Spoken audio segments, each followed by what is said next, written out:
Peace, peace.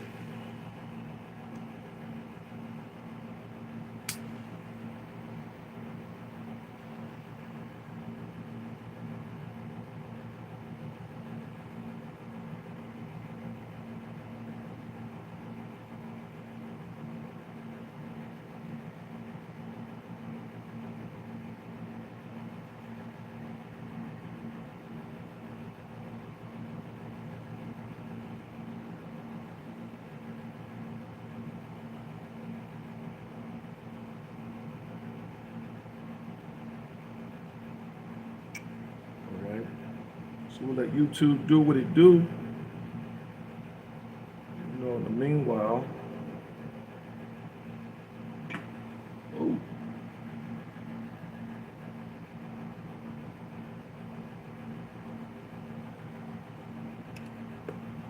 hey, so peace, everybody. So we're going to tap in today, um,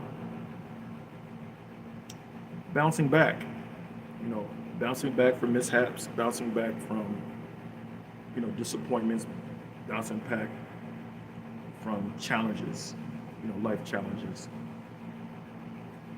So what I want to do, so everybody know how we vibe. So this is soul to soul conversation, but I want to talk about the numerology real fast. In this is that um, when you look at the cycles throughout the different, that goes through the whole year.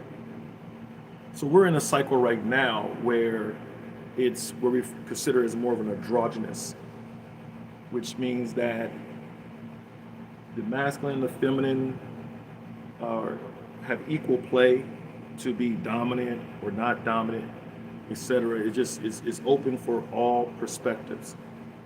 And so typically what happens is that's a signal for to kind of pause and observe. So this is really a time to self-inspect, to get quiet, to recognize what's happening, so that way you can alter the direction, that you're going in your life. So it's basically a transitory time, this particular cycle, but it is overseen by inviting us to really to self-inspect, to inspect what's going on in order to get inspired.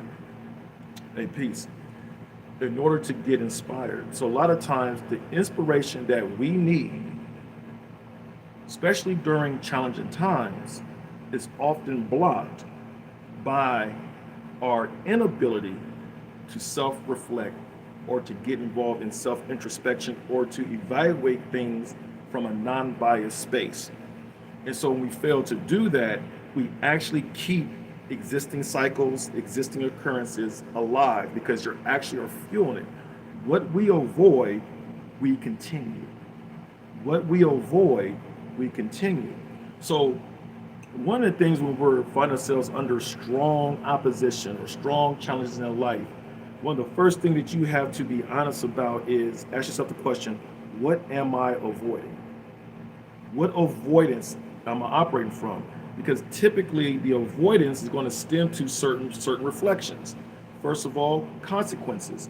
What consequences am I avoiding? Another one is commitments. What commitments am I avoiding that I need to do? Another one is chances. What chances that I am trying to dodge, whether it's going to be a success or a failure, but I'm trying to dodge the chances because I won't take the chance. Okay? That leads to an avoidance. All right? What challenges am I avoiding? So these are basic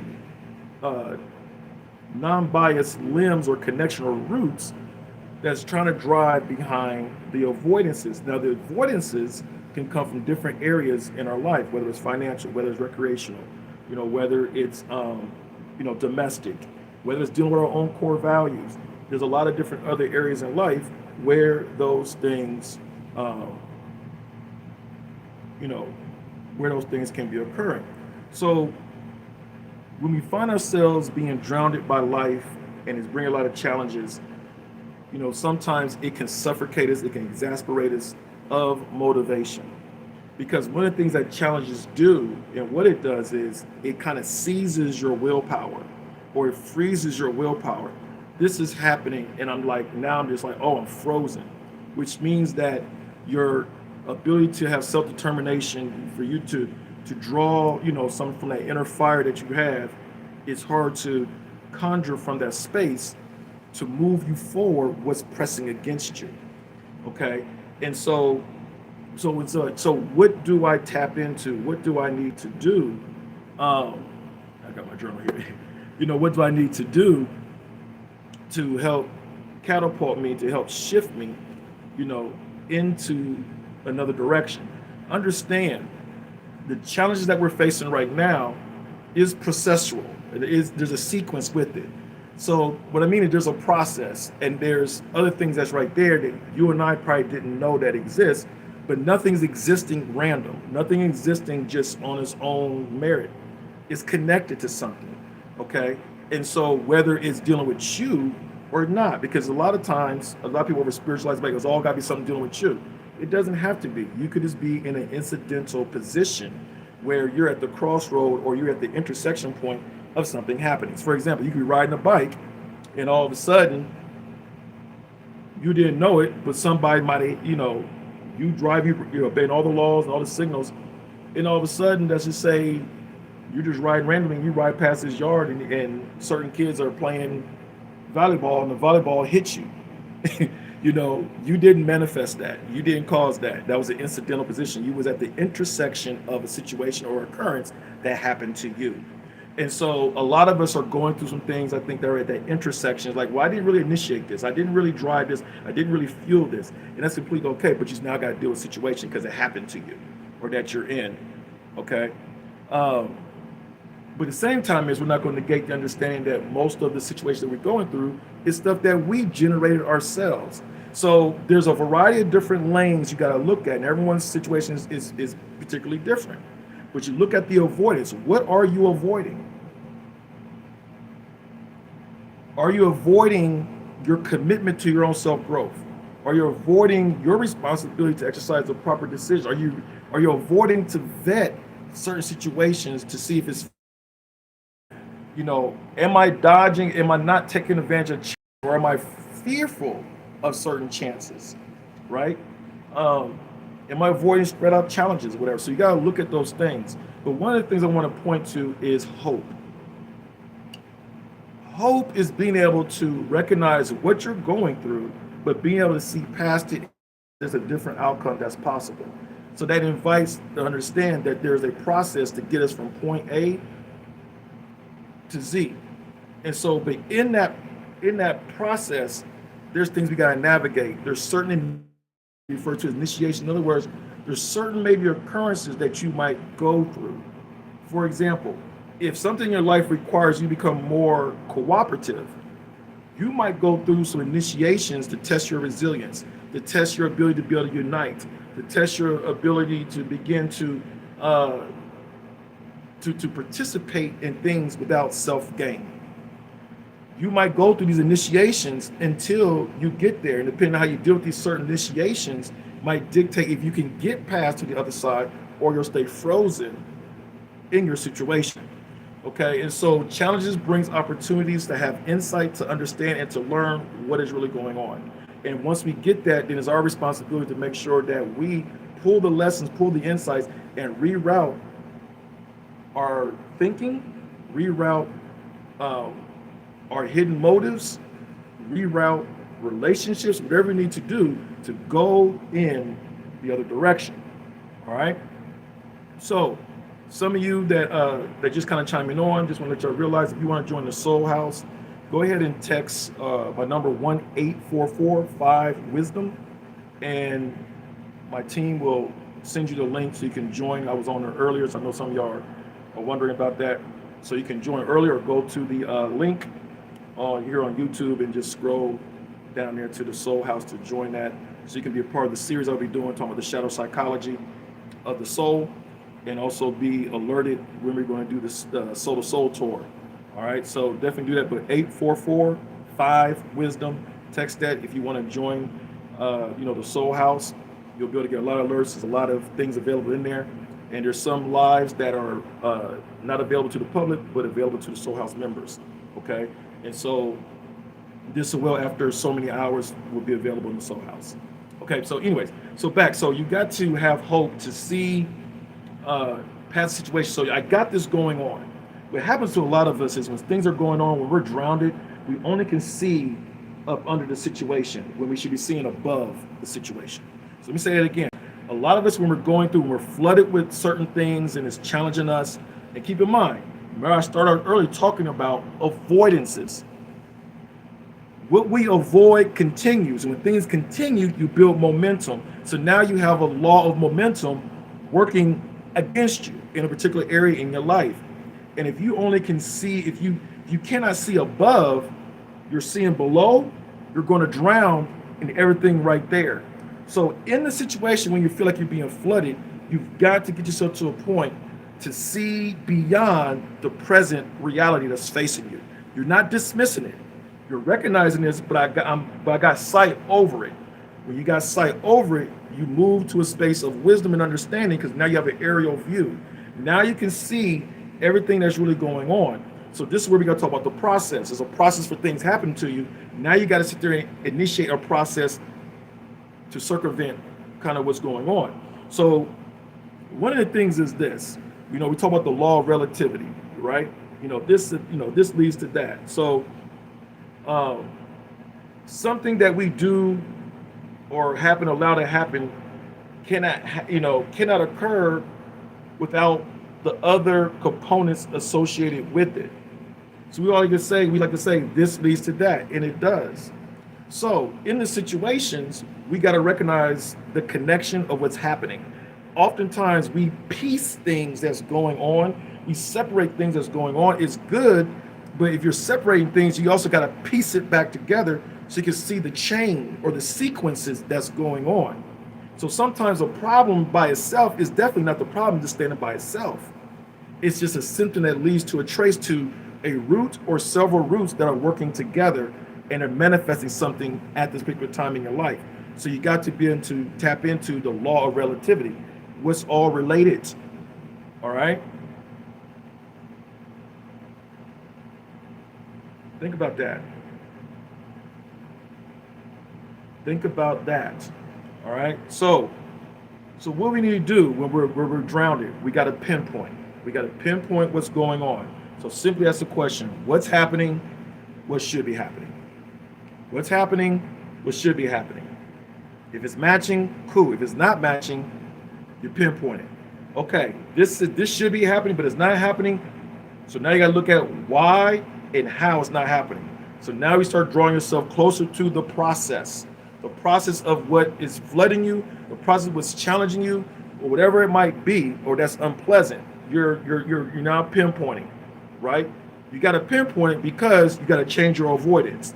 You're avoiding something, whether consciously or unconsciously. You're avoiding something. So that's bring awareness so we can get to the path of clarity and get to the path of understanding. Your power when you're going through hard times and situation is the power of understanding. Because once you have power of understanding, you're no longer inferior.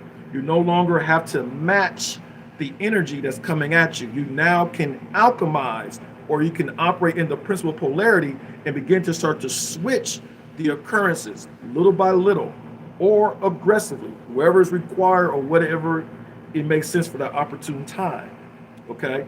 So you want to pinpoint, all right?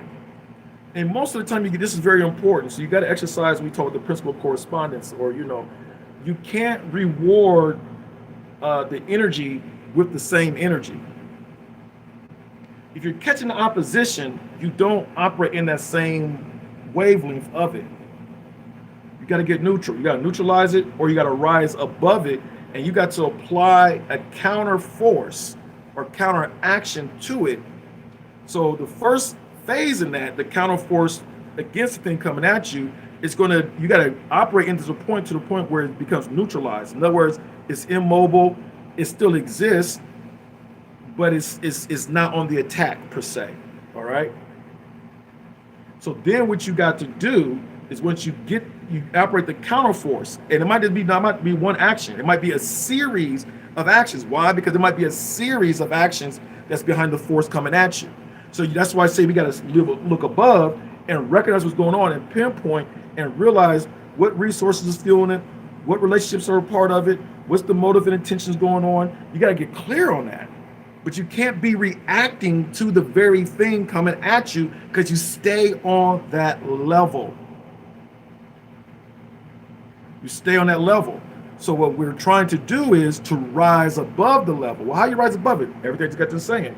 You're going to see above and beyond it. You're going to pinpoint. I'm going to pinpoint what's happening versus what should be happening.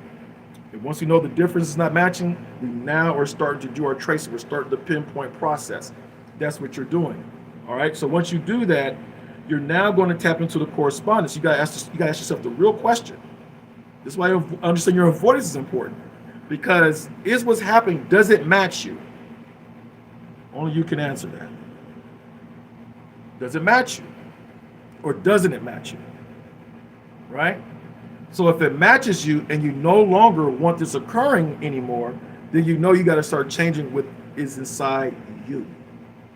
If you already don't match it and you got certain occurrence going on because of incidental intersection of what's been going on, then you realize you got to focus on what's outside of you. Not addressing the very thing, but you're now got to what? Recreate an environment, recreate scenarios, and you got to make sure that you're able to detach from what's happening. Because sometimes detachment is recognizing the reality of a thing. Once you recognize the reality of a thing, you now remove yourself, right, from a healthy space. You're not trying to project the response at it. You're going to focus on changing the environment. So that way, that thing can no longer exist. So if it's something keep constantly happening, there's an environment there. The environment can be simple as an idea. The environment can be simple as what you just entertain or what you find entertaining. Even though it don't match you, but it might match the thing you're entertaining. So then you might need to change the environment of it. And a lot of stuff don't happen overnight. It is a process. This is why we're talking about bouncing back, but the process of overcoming. Because to overcome things typically is the process. A lot of us gives up because we didn't have the guidance or direction about recognizing the processes that's needed for us to move from point A to Z. Okay? So feel free to, divide what you got in here. We're going to continue on with hitting this.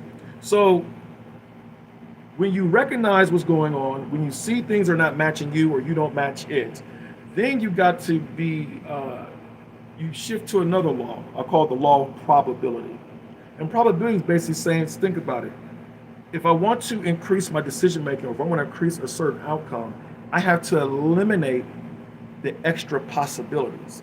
So you got to manage the possibilities. So if you got things coming at you strongly, consistently, and you're trying to make the right decision, you got to go through a filtering process, right? Because it's hard to make a decision when you got all these things available to you. You got to start narrowing things down. That's why I said the very first thing is what's happening, what should be happening. And you start looking at the necessary. So when you start looking at, okay, so what do I need in place to change the situation? What relationships, who I need help from, or who I need to partner with, what is it might be, so I can list all those things. What you're doing is you're working the probability, because you're now focusing on the very things that have a more higher impact. Does this thing I'm entertaining have a 70% plus impact on the situation? Or am I entertaining the lower thing that might only have a 20% impact? That's the issue of probability, right? And so I got to figure out which one holds more weight to change the situation, right? Because when I start exercising my polarity, I'm switching the pendulum from the right to the left. But before it gets back to the left, it's got to come down here at this neutral point. So I got to apply enough weight in situation, enough actions going against it, and getting enough momentum on it to shift it into a space where it's inert. It's no movement. Then when I get it there, I can still do the same actions I'm having, but now I can redirect it, in the other direction. and I want to keep that direction there, because now the new outcome or new desire in energy first has more weight and has the probability to maintain itself once I identify what's happening, because I'm going to switch the environment setting, so that way now when things happen, the environment favors more of this growth, more of this outcome. Okay, think about everyday life.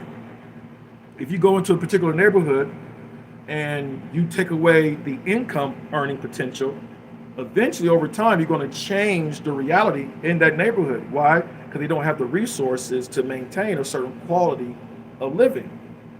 So someone changes the probability and is shifting it. So we got to do the opposite in the same situation. So instead of taking the money, I'm using this as an example, as a metaphor, I'm going to add money situation, so that way people more equipped to beautify a neighborhood.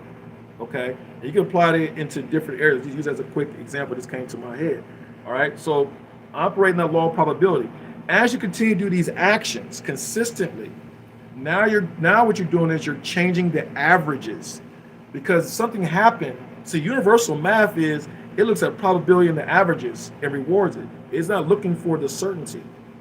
The certainty is just the outcome that we're experiencing that is manifested, but something, it has enough weight, enough rhythm, enough momentum, enough thoughts, a consensus of thought or consensus of actions that are prevalent somewhere that allows it to still exist. So now what you're doing is you're doing the opposite, but the same actions, but it's in the counter force. So when you do that, you now start switching the averages, and so you're changing the algorithm in the situation. And that's what we want to do. This is why I'm very big about, especially when we talk about the soul house and when I'm coaching and consulting people doing workshops, it's like tap into the universal principles and laws. Why? Because they are immutable. You can rely upon them. You just have to tap into the skill set and how to apply them. Okay? So the other situation is, when you're going through this, is I say change the origins of your seek. So this is what I mean. I'm going to paraphrase or reference a popular scripture that a lot of people know. It says, seek first the kingdom of God and all of its righteousness, and all these things be added to you. Now we're going to break this down metaphysically and make it applicable to you as you're trying to bounce back and change your turnaround. You got to change your seek. You got to change what you're pursuing. Is what you're pursuing is in favor of what's going on, or not? And despite what, even outside of that, is what's going on, am I seeking the right things to change it? Okay. And so when we talk about the seek first the kingdom refers to a realm or a domain. In other words, there's an operative knowledge. So the first thing you need to do is seek the operative knowledge that's existing right now, but also seek the operative knowledge that I need to be paying attention to change the situation. I got to find out what the operative knowledge is, right? Because if I'm operating the wrong operative knowledge, I've got to change it. That's going to come by me looking at the seek, all right? And obviously, if something's happening, you already know the operative knowledge is not working because you're getting a different outcome to you, all right? Now, when you do that, it says, seek ye first the kingdom of God. We're not getting religious here at all. God is what? Spirit and intelligence, energy, source of intelligence. So I got to tap into the intelligence. In other words, the applied knowledge, the applied information, apply the data, apply the perceivable outcomes to make sure that it's coinciding with righteousness. In other words, right standing, ma'at, balance.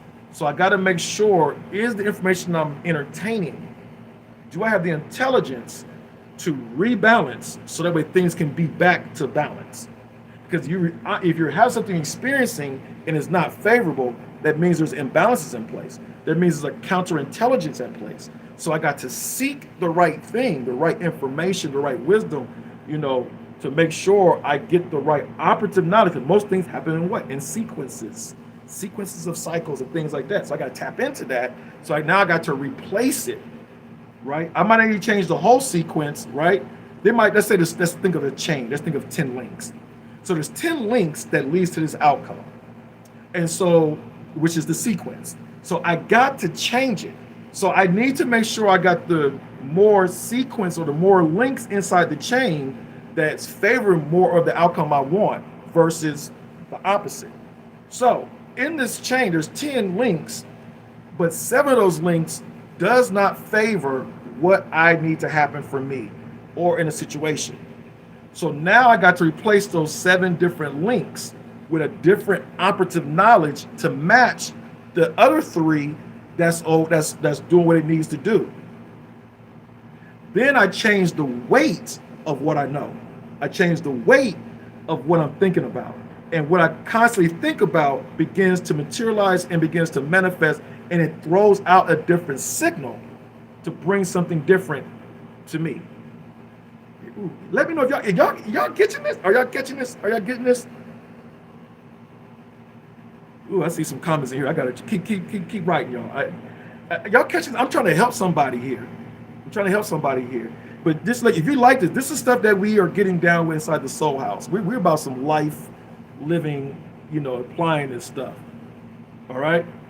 So think about the link again. I want y'all to get this. Yeah, I really want y'all to get this. Get this thing. Okay. If I got a situation that's happening, and the situation is constantly happening, right? It's like, oh my God, I'm drowning. Or you might go into a spell of things just start happening, just switching up. You're like, yo, what's going on? That's dealing with transitional signals. I'm gonna do another live on that, so I'm not gonna shift there. We're gonna talk about this. I got this, boom, what's going on? So obviously there's a sequence there. You might be blind to the chain link that's associated with it. But once you start asking the question, what's happening, what should be happening, you start realizing the resources of who's benefiting, or you start doing all these different assessments to see what's going on. We got this 10 chain link. And if 7 of those chains in that link, 7 links in that chain is not favorable to what should be representing or respecting my soul rights, my right to love, my right to truth, my right to hope, my right to self-preservation, there's several